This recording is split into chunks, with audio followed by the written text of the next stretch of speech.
Sebagian besar dari kita bertanya, dari mana datangnya modal startup?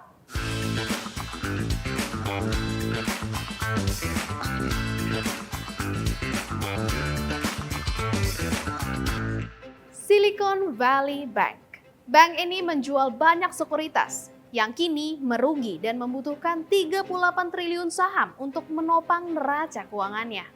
Tak kunjung mendapat saham tersebut selama 48 jam, bank yang menjadi penyumbang terbesar untuk para startup ini ditutup pada Jumat 10 Maret 2023. Salah satu faktor kebangkrutan adalah kenaikan suku bunga agresif The Fed selama 1 tahun terakhir.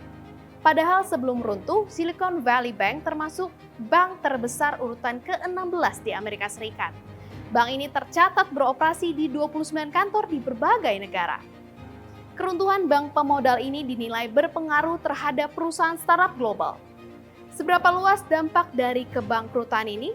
Ya, efeknya cukup merusak ya, dan efeknya cukup berdampak terhadap ekosistem startup.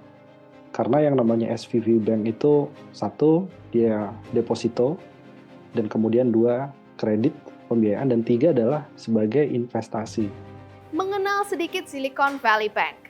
Bank ini menyasar 3 segmen, yakni startup, modal ventura yang mendukung perusahaan rintisan, dan perusahaan ekuitas yang mendukung startup.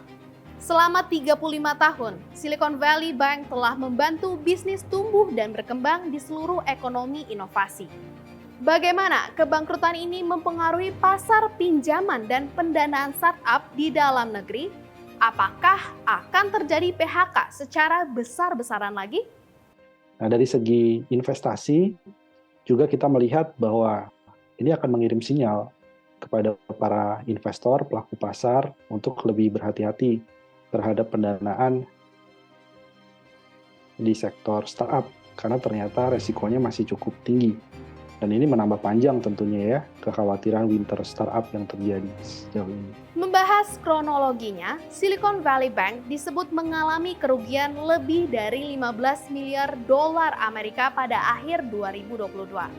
Pada 8 Maret 2023, Silicon Valley Bank mengumumkan telah menjual investasinya senilai 21 miliar dolar Amerika. Bank itu juga meminjam 15 miliar dolar Amerika dan akan menjual saham untuk mengumpulkan 2,25 miliar dolar. Pada 9 Maret, pelanggan menarik 42 miliar dolar Amerika dan meninggalkan bank dengan saldo kas negatif sekitar 958 juta dolar. Akibatnya, nilai sahamnya jatuh. Pada 10 Maret, saham turun hampir 70% sebelum perdagangan dihentikan. Jadi ada beberapa faktor, salah satunya kalau kita lihat ke belakang, ini akibat kebijakan Donald Trump yang terlalu longgar dalam pengawasan perbankan di Amerika Serikat. Sehingga monitoring terhadap kecukupan likuiditas, kemudian kecukupan permodalan, sehingga ketika terjadi shock, nah ini bisa mengakibatkan kebangkrutan dari perbankan. Kemudian yang kedua, ini adalah efek dari quantitative easing atau cetak uang secara murah yang dilakukan di banyak negara periode 2008, 2013, ya, kemudian berlanjut pada saat pandemi yang mengakibatkan mereka terlalu pede untuk mengucurkan pinjaman ke banyak negara. Dan ketika suku bunga Fed-nya beranjak naik, maka terjadi kepanikan di sektor keuangan. Nah, jadi memang ada masalah internal di Amerika Serikat terkait dengan monitoring dan juga kebijakan moneter. Investors in the banks will not be protected. They knowingly took a risk, and when the risk didn't pay off, investors lose their money. That's how capitalism works. Meskipun Washington Mutual masih menduduki peringkat pertama sebagai kegagalan bank terbesar dalam sejarah Amerika Serikat, kebangkrutan Silicon Valley Bank menjadi kegagalan terbesar sejak Washington Mutual bangkrut di 2008 selama krisis keuangan. Lantas bagaimana nasib startup usai kebangkrutan ini?